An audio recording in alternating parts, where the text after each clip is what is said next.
আসসালামু আলাইকুম। ক্লাস 10, আশা করি সবাই ভালো আছো। আমরা আগের দিন বসে দেখি 25-এর পেজ নাম্বার 327, 19-এর দাগের অঙ্ক পর্যন্ত দেখানো হয়েছিল। আগের দিন কি আমরা 18 এবং 19-এর এই দুটো অঙ্ক দেখানো হয়েছে।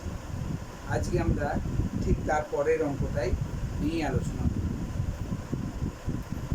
দেখো, এই অঙ্কগুলো একটু ভালো করে পড়ে নেবে এবং ছবিটাকে খুব ভালো করে আঁকার চেষ্টা করবে।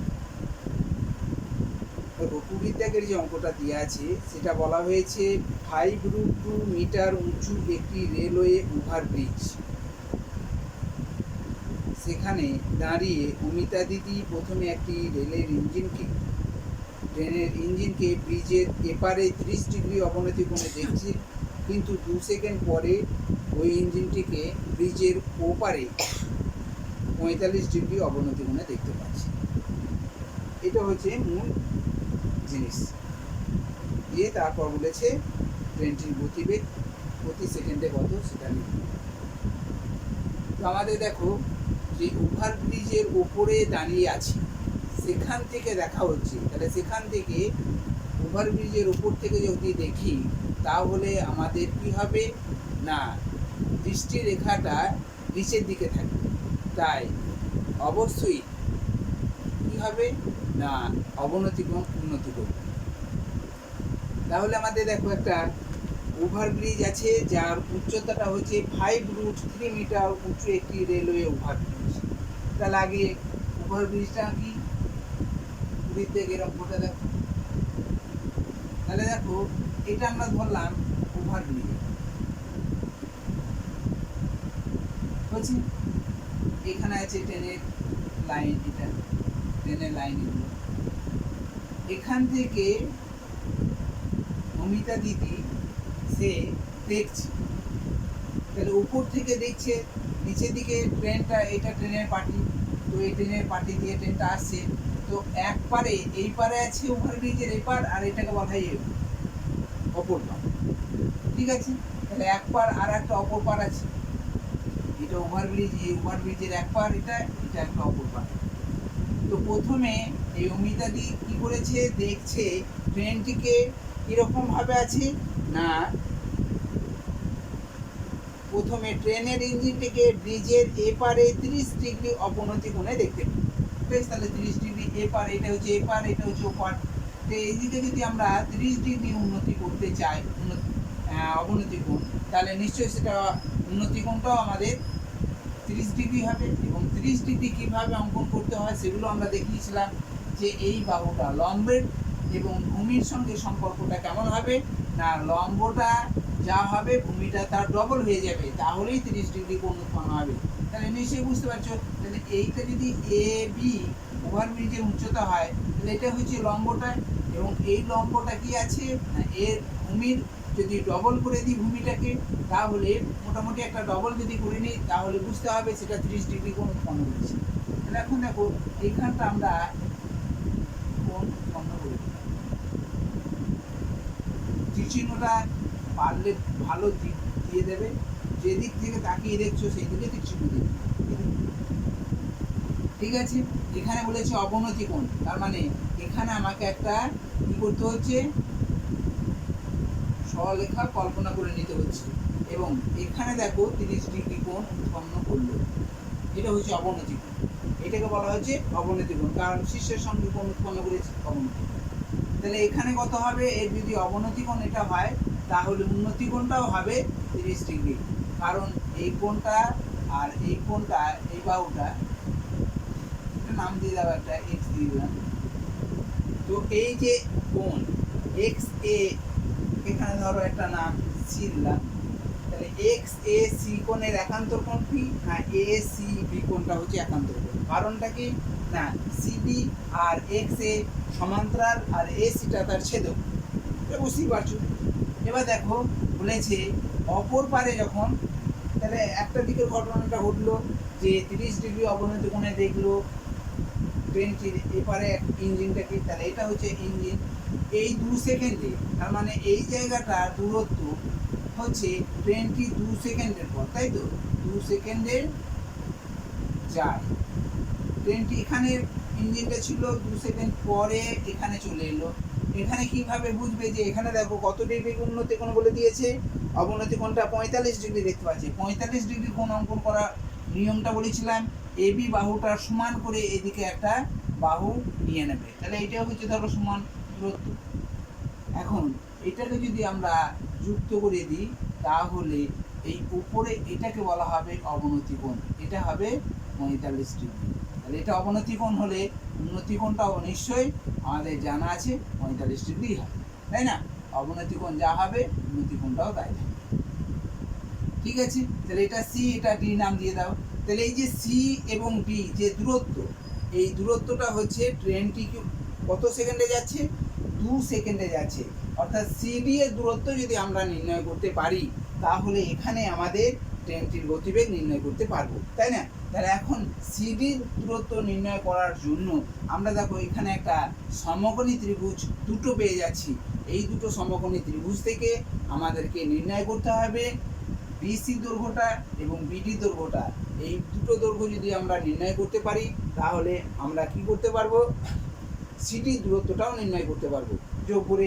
ঠিক আছে, তাহলে এই দুটো দূরত্ব আমাদেরকে নির্ণয় করতে গেলে দেখো দুটো সমকোণী ত্রিভুজ উৎপন্ন হয়েছে, সেই দুটো সমকোণী ত্রিভুজ থেকে আমাকে কি করতে হবে, সমাধানে এগিয়ে নিয়ে যেতে হবে। তাহলে এ বি সি একটা সমকোণী ত্রিভুজ উৎপন্ন হয়েছে দেখো, আর একটা এ বি ডি একটা সমকোণী ত্রিভুজ উৎপন্ন হয়েছে।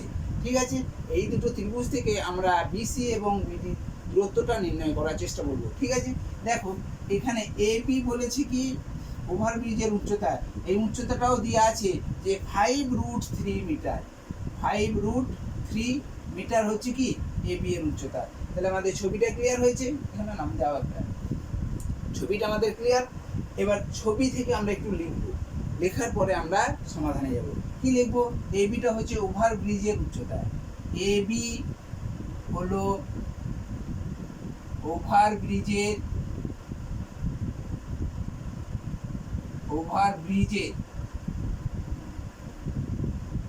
উচ্চতা কত না সমান 5√3 মিটার। ঠিক আছে, এবি হলো ওভারব্রিজের উচ্চতা রয়েছে 5√3 মিটার। আর কি না সিডিটা হচ্ছে কি, সিডি হলো দেখো ট্রেনটি 2 সেকেন্ডের পথের দূরত্ব। হ্যাঁ, ট্রেনটি 2 সেকেন্ডের যাওয়া পথের দূরত্ব বা 2 সেকেন্ডের যাওয়ার দূরত্ব লিখব, পথের দূরত্ব, এটা আমাদের জানা নেই। ঠিক আছে, আর আমাকে কোণ একটু লিখতে হবে। কোণের জিনিসটা কি লিখবো না, কোণ কি না দেখো এক্স এ সি কোণ, এক্স এ সি কোণ সমান কোন কোণটায়, এক্স এ সি কোণটার এ সি বি কোণটা হচ্ছে একান্তর কোণ, এইটুকু লিখে দেবে। এ সি বি কোণটা হচ্ছে এরা কি কোণ, একান্তর কোণ। এই দুটো কোণ কত ডিগ্রি না দেখো প্রত্যেকটাই 30 ডিগ্রি হয়ে গেল, এটা ব্র্যাকেটে একান্তর কোণ নিতে পারো। একান্তর কোণটা কেন হচ্ছে বুঝতে পারলে, যে এই বাহুটার সঙ্গে এই বাহুটার সমান্তরাল আর এসিটা তার ছেদক, তার জন্য এই দুটো একান্তর কোণ হচ্ছে। ঠিক আছে, অপরপক্ষে দেখো এই ত্রিভুজটা যদি আমরা মনে করি তাহলে ওয়াই এ ডি কোণ, ওয়াই এ ডি কোণের একান্তর কোণ কি হবে, এ ডি বি কোণ। এ ডি বি কোণ এটা একই রকম ভাবে এ ডি বি কোণ, এটাও দেখো কত ডিগ্রি সমান 45 ডিগ্রি, এরাও হচ্ছে একান্তর কোণ, একান্তর কোণ।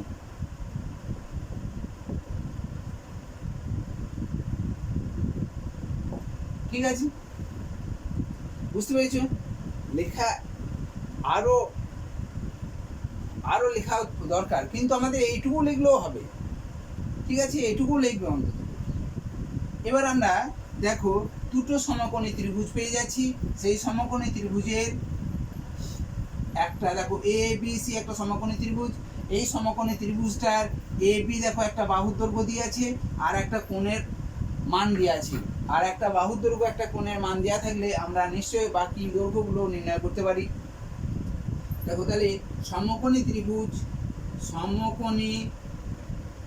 ত্রিভুজ এ বি সি এর মধ্যে পাই, এই এ বি সি ত্রিভুজের মধ্যে কি পাচ্ছি না, দেখো এটা কোণ, তাহলে এইটা তখন তার ভূমি, এইটা তার লম্ব, তাহলে ভূমি দিয়ে আছে লম্ব দিয়ে আছে, ভূমিটাকে বার করতে হবে। তাহলে লম্ব ভূমির সঙ্গে সম্পর্কযুক্ত অঙ্কগুলো তো আমরা জানি যে ট্যান অথবা কট দিয়ে অঙ্কগুলো করা যায়, আমরা ট্যান দিয়েই করে নিই। তাহলে এখানে আমাদেরকে ট্যান 30 ডিগ্রি মান সেই জন্য বসাতে হবে। ট্যান 30 ডিগ্রি সমান কত না লম্ব বাই ট্যান মানে লম্ব বাই, তাই তো। তাহলে ট্যান 30 মান হচ্ছে 1/√3, এগুলো মান তোমরা জানো।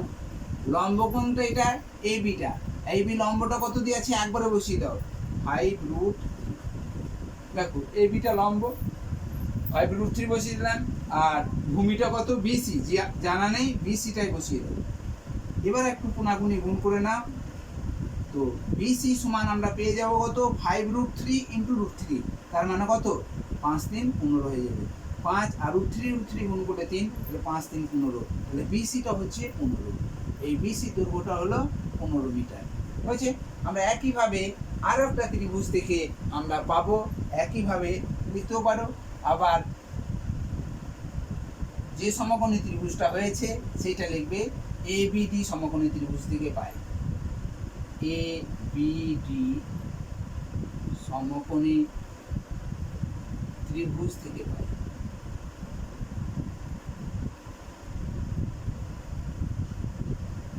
দেখো এ বি ডি এই একটা সমকোণী ত্রিভুজের তার 45 ডিগ্রি কোণ দিয়ে আছে, তার একটা উচ্চতাও দিয়ে আছে। তাহলে দেখো এটা ভূমি আর এটা তার উচ্চতা, তাহলে উচ্চতা ভূমির সঙ্গে এটাও সেই ট্যানের সম্পর্ক, তাহলে এখানেও আমরা ট্যানের মান বসাবো, ট্যান 45 ডিগ্রি। ট্যান 45 মানে হচ্ছে ট্যান মানে লম্ব বাই ভূমি, ঠিক আছে। ট্যান 45 এর মান 1, তাহলে 1/1 লিখে দিলাম। আর লম্ব কোণটা আছে দেখো এ বি, লম্বটা এ বি মানে হচ্ছে 5√3, আর ভূমিটা কত বিডি, এটা জানা নেই, বিডি লিখে দাও। তাহলে এটাও কোণাকুণি গুণ করে নাও, তাহলে বিডি সমান কত হলো 5√, বিডিটা 5√3। এখন দেখো সিডিটা হচ্ছে মোট দূরত্ব, ট্রেনটি 2 সেকেন্ডে যাওয়ার পথের দূরত্বটা হচ্ছে সিডিটা, তাহলে সিডিটা কত হবে, অতএব সিডি সমান দেখো লিখতে পারি বিসি প্লাস বিডি, তাই না। এই সিডি টোটাল দূরত্বটা মানে হচ্ছে বিসি দূরত্ব আর বিডি দূরত্বটা যোগফলটা, তাহলে বিসি দূরত্ব কত আছে দেখো 15 মিটার, আর বিডি দৈর্ঘ্য আছে 5√3 মিটার, এত মিটার, ঠিক আছে। এখন যখন আমাকে দূরত্ব বা গতিবেগ নির্ণয় করতে বলবে, তখন এই যে অমূলক সংখ্যাগুলো আছে অমূলক সংখ্যাগুলোর মানটাকে বসিয়ে নেবে। তাহলে এখানে দেখো আমরা পাবো 15 + 5, আর আমরা জানি তো 1.732 হচ্ছে কি কার মান না √3 মান, তাহলে এত মিটার। তাহলে 15 যোগ 5 কে 1.732 কে আমাকে 5 দিয়ে গুণ করে নিতে হবে, 5 2 10, 5 3 15, 16, 5 7 85, 86, 8.66, এটার গুণফল হচ্ছে 8.66, এটা কি মিটার। তাহলে এই দুটো যোগ করলে 15 আর 8.66, 15 নিশ্চয়ই এখানে বসবে, 0 0 বসিয়ে নেবে, আর 6 6, তাহলে 23.66 মিটার। এটা যোগফলটা হলো কত 23.66 মিটার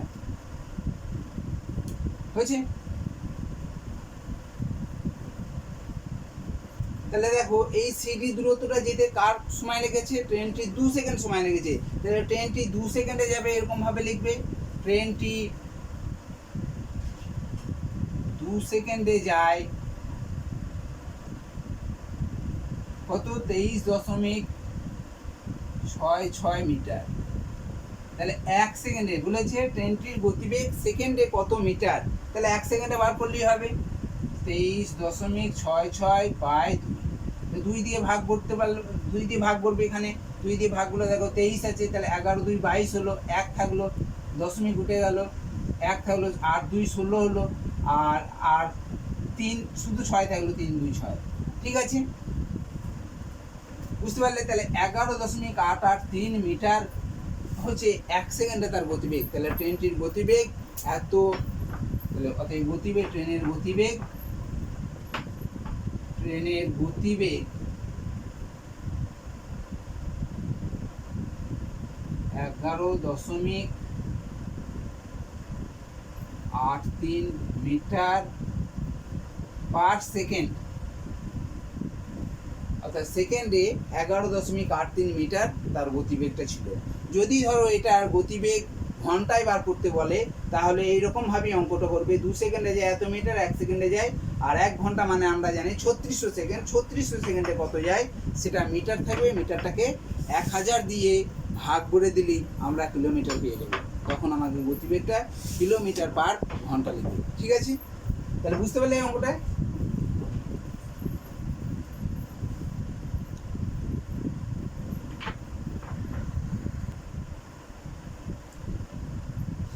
তাহলে আমরা বুঝতে পারলাম যে 19-এর দাগের এবং 20-এর দাগের যে অঙ্কটা প্রায় একই রকমের অঙ্কটা।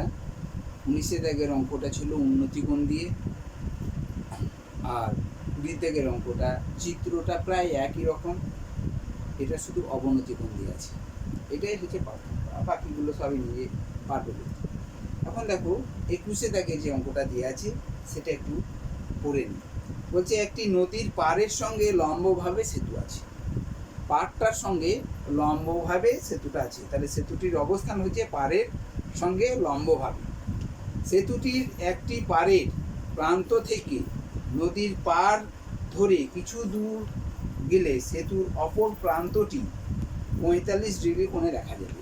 অর্থাৎ সেতুটির দুটো প্রান্ত আছে, সেই দুটো প্রান্তের একটা প্রান্ত ধরে যদি আমরা এগিয়ে যাই পাড় ধরে, তাহলে 45 ডিগ্রি কোণে অপর প্রান্তটিকে দেখা যাবে, এবং আরও 400 মিটার যদি দূরে সরে যায় তাহলে সেটাকে 30 ডিগ্রি কোণে দেখতে পাবে। দেখো এরকম অঙ্ক আমরা আগেই করেছিলাম, অনেকটা 16-17 অঙ্কর মতোই, একেবারে ওই রকমই অঙ্ক। এখন দেখো যে আমরা 21 দাগের জিনিসটাকে ছবিটাতে কীভাবে আঁকবো। কি বলেছে, একটা নদীর পাড়, ধরো এরকম একটা পাড়, এটা নদী, এটা একটা নদী, এটা হচ্ছে নদীর পাড়,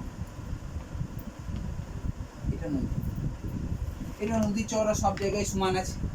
এবার কোনো একটা জায়গাতে কি আছে, যে একটা সেতু আছে, তাই তো, সেতু আছে। তো সেতুটা কেমন ভাবে আছে না, একটা পাড়ের সঙ্গে লম্ব ভাবে আছে। তাহলে এইটা হচ্ছে সেতু, এটা নদী, নদীটা, তাহলে এইরকম ভাবে একটা ব্রিজ বা সেতু থাকে, তাই না? এই ব্রিজ বা সেতুটা এরকম ভাবে থাকে।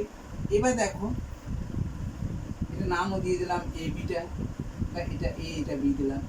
তাহলে এ বিটা হচ্ছে কি সেতুটির দৈর্ঘ্য, এপারের সঙ্গে এপারে যুক্ত করা আছে, মানে সেতুটির দৈর্ঘ্য।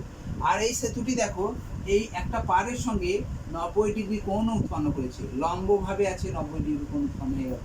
ঠিক আছে, এরপর কি বলেছে দেখো, সেতুটি এরকমও অনেক সময় সেতু সাধারণত এইরকম সেতু হয়, এইরকম ভাবে কাজ হয়ে আছে, তখন কিন্তু এই পাড়ের সঙ্গে কিন্তু 90 ডিগ্রি কোণ উৎপন্ন করছে না, তখন এটা কিন্তু এটাও একটা সেতু, কিন্তু এটাকে 90 ডিগ্রি কোণ উৎপন্ন করছে না। তাহলে এ বি এইরকম অবস্থান থাকলেই এই পাড়টার সঙ্গে 90 ডিগ্রি সেতুটি কোণ উৎপন্ন করবে, তাই না? বুঝতে পারলে? এবার দেখো কি বলেছে না, সেতুটির দুটো প্রান্ত, একটা এ প্রান্ত একটা বি প্রান্ত, যদি আমরা বি প্রান্ত থেকে আস্তে আস্তে আস্তে আস্তে পাড় ধরে সরতে যাই বা যায়, তাহলে আমাদের কি হবে না, কোনো একটা বিন্দু থেকে সেই সেতুর অপর প্রান্ত, একটা প্রান্ত থেকে আমরা যদি যাচ্ছি, তাহলে সেই বিন্দুটা থেকে অপর প্রান্তর বিন্দুটিকে আমরা 45 ডিগ্রি কোণে দেখতে পাবো। 45 ডিগ্রি কোণে অপর প্রান্তের সেতুটি অপর প্রান্তটিকে দেখতে পাবো। তাহলে 45 ডিগ্রি কোণ কখন উৎপন্ন হবে? না এই বাহুটার সঙ্গে সমান করে একটা অঙ্কন তোমাকে করে নিতে হবে। এই বাহুটা সমান করে একটা অঙ্কন করে নিতে দিয়ে এটাকে যোগ করে দিবে। হয়েছে? তাহলে আমি এখান থেকে দেখতে পাচ্ছি অপর প্রান্তটা, তার মানে তীর চিহ্নটা এইদিকে চলে যাবে। ঠিক আছে? আর এখানে কত ডিগ্রি কোণ উৎপন্ন হবে? 45 ডিগ্রি কোণ উৎপন্ন হবে। এই কোণটা হবে তখন 45 ডিগ্রি। ঠিক আছে? এই অবস্থান থেকে এবার কি বলেছে, তাহলে একটা দিকের আমরা অঙ্কটা করতে পারলাম যে 45 ডিগ্রি কোণ উৎপন্ন করলে কিছু দূর গেলে 45 ডিগ্রি কোণ উৎপন্ন করবে। যদি আরো 400 মিটার এগিয়ে যায়, তার মানে এখান থেকে আরো 400 মিটার, মানে এই জায়গা থেকে 400 মিটার যদি এগিয়ে যায়, তাহলে অপর প্রান্তটিকে আমরা ওই প্রান্তটিকে তখন আমরা 30 ডিগ্রি উন্নতি কোণে দেখতে পাবো। দেখো 30 ডিগ্রি উন্নতি কোণ হওয়া মানে হচ্ছে যত কোণ কমে যাবে তত লম্ব থেকে দূরে সরে যাবে, বিন্দুটি লম্ব থেকে দূরে সরে যাবে। দেখো এই একটা লম্ব, এই লম্বের কাছে যত হবে, যত কাছে আসবে তার মানগুলো, এটা ধরো আমি ধরলাম 80 ডিগ্রি, এটা হয়তো 70 ডিগ্রি, এরপর হয়েছে 60 ডিগ্রি। এরকম ভাবে যত তুমি লম্ব থেকে সরে যাবে, দূরে যাবে, তত কোণটা কত হবে? কমতে থাকবে। আর যত এই দিক থেকে লম্বের দিকে চলে আসবে তত কোণের মানটা বাড়তে থাকবে। ঠিক আছে? তাহলে 30 ডিগ্রি কোণ উৎপন্ন করতে বলেছে, তার মানে কি আরও 400 মিটার গেলে কি হবে? এটা যদি 400 মিটার হয়, তাহলে এই প্রান্ত থেকে, এটা ধরো সি বিন্দু, এই সি বিন্দু থেকে যদি আরও 400 মিটার এগিয়ে যায়, তাহলে সেই নির্দিষ্ট বিন্দু থেকে আমরা সেতুটির অপর প্রান্তটিকে আমরা তখন 30 ডিগ্রি কোণে দেখতে পাবো। ঠিক আছে? এবার 30 ডিগ্রি কোণ কিভাবে অঙ্কন করবে? না মোটামুটি এই বাহুটা ডবল নিয়ে নাও, তাহলে এই দৈর্ঘ্যটা আর একটু বাড়িয়ে। ঠিক আছে? এবার এইটার সঙ্গে যদি আমরা এটা যোগ করি, সবগুলো কিন্তু পেন্সিল এবং স্কেল ব্যবহার করবে ছবিগুলোতে, এটাও তীর চিহ্ন এরকম হবে। এখানে কত ডিগ্রি উৎপন্ন হবে? 30 ডিগ্রি কোণ উৎপন্ন হবে। ঠিক আছে? তাহলে ছবিটা দেখো, নিশ্চয়ই বুঝতে পারলে ছবিটা কেমন ভাবে আঁকা হয়েছে। ছবিটা আঁকতে পারলে তোমার অর্ধেক কাজ এখানেই শেষ হয়ে যাবে। ঠিক না? এখন দেখো, তাহলে এটা যদি 45 ডিগ্রি হয়, তাহলে এটা একটা সমকোণী ত্রিভুজ উৎপন্ন হয়ে যাচ্ছে, এবিসি একটা সমকোণী ত্রিভুজ। আবার একটা সমকোণী ত্রিভুজ হচ্ছে কি না এ বি, এটা ডি নাম দিয়ে দাও, ডি একটা সমকোণী ত্রিভুজ। কখনোই কিন্তু এ সি ডিটা সমকোণী ত্রিভুজ হতে পারে না, কারণ এ সি ডি ত্রিভুজের এই কোণটা তো 90 ডিগ্রি নয়, এটা তো 90 ডিগ্রি নয়। তাহলে এটা কখনোই তোমার কি হতে পারে না? সমকোণী ত্রিভুজ হতে পারে না। তাহলে সমকোণী ত্রিভুজ হবে এ বি সি একটা, আর বড় একটা ত্রিভুজ এ বি ডি নিয়ে একটা সমকোণী ত্রিভুজ, যার এ বি সি কোণটা সমকোণ অথবা এ বি ডি কোণটা সমকোণ। ঠিক আছে? তাহলে আমাদের ছবিটা আঁকা হয়েছে, ছবিটা আঁকার পর আমরা লিখবো একটু কি না, লেখাটা দেখো একটু কি লিখবো। এ বিটা কি? এ বি হলো সেতুর দৈর্ঘ্য, হ্যাঁ সেতুর দৈর্ঘ্য সমান জানা নেই হয়েছে। বিসিটা হচ্ছে পাড়ের দূরত্ব, বিসি হলো পাড়ের দূরত্ব, এটাও আমাদের জানা নাই, এটা আমরা ধরে নিচ্ছি। ধরে নিই বিসি হলো পাড়ের দূরত্ব সমান এক্স মিটার, এটা আমরা ধরলাম। আমাদের এই অঙ্কন করার সময় কিছু বাড়তি অঙ্কন করে নিতে হয় বা কিছু অংশ ধরে নিলে আমাদের অনেকটা সুবিধা হয়। এখানে বিসি পাড়ের দূরত্ব 1 মিটার, আর সিডি দূরত্বটা কত? সিডি ও পাড়ের দূরত্ব হলো, পাড়ের দূরত্ব সেটা হচ্ছে 400 মিটার। ঠিক আছে?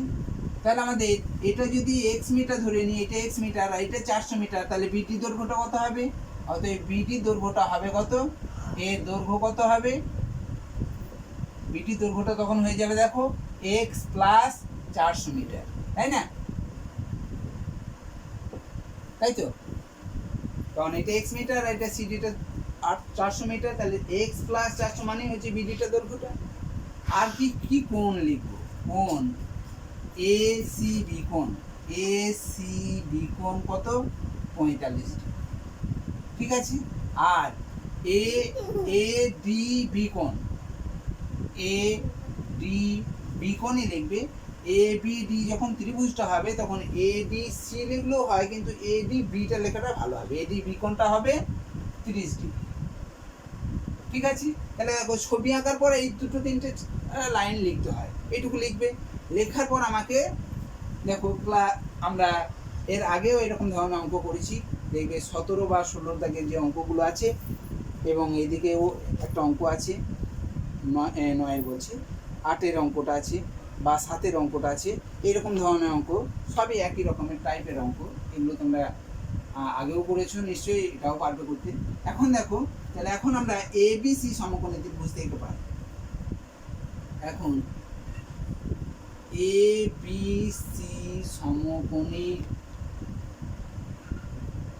ত্রিভুজ থেকে পাই।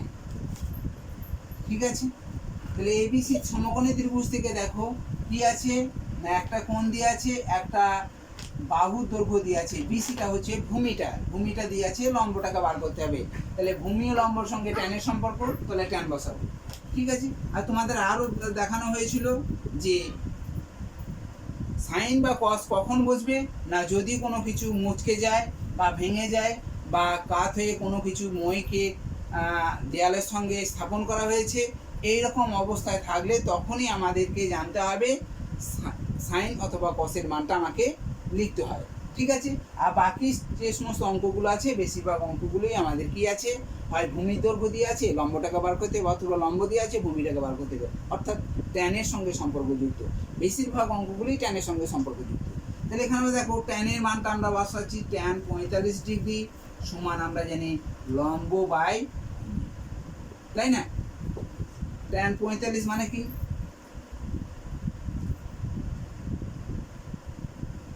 ট্যান 45 মান 1/1 লিখলাম, কারণ ট্যান 45 মান 1। আর লম্ব কত আছে এ বি, যেটা আমাদের জানা নেই, আর ভূমিটা কত বিসি, যার দৈর্ঘ্য দিয়ে আছে এক্স। তাহলে এ বি সমান কত হলো, এ বি সমান এক্স।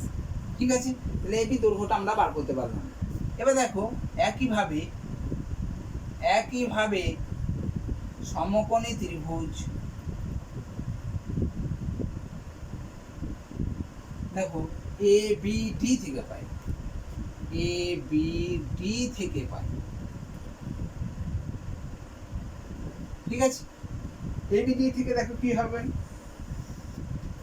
না, এখানেও আমাকে ট্যানের মানটা বসাতে হবে, কারণ দেখো ভূমিটা হচ্ছে বিডিটা হচ্ছে তখন ভূমি, আর বিডি দৈর্ঘ্যটা আমার জানা আছে, আর আমাকে এ বি দৈর্ঘ্যটা বার করতে হবে, তাই না? তাহলে এখানেও আমাকে ট্যান 30 ডিগ্রি মান আমাকে বার করতে হবে, লম্ব বাই হয়েছে ট্যান 30 মানে 1/√3।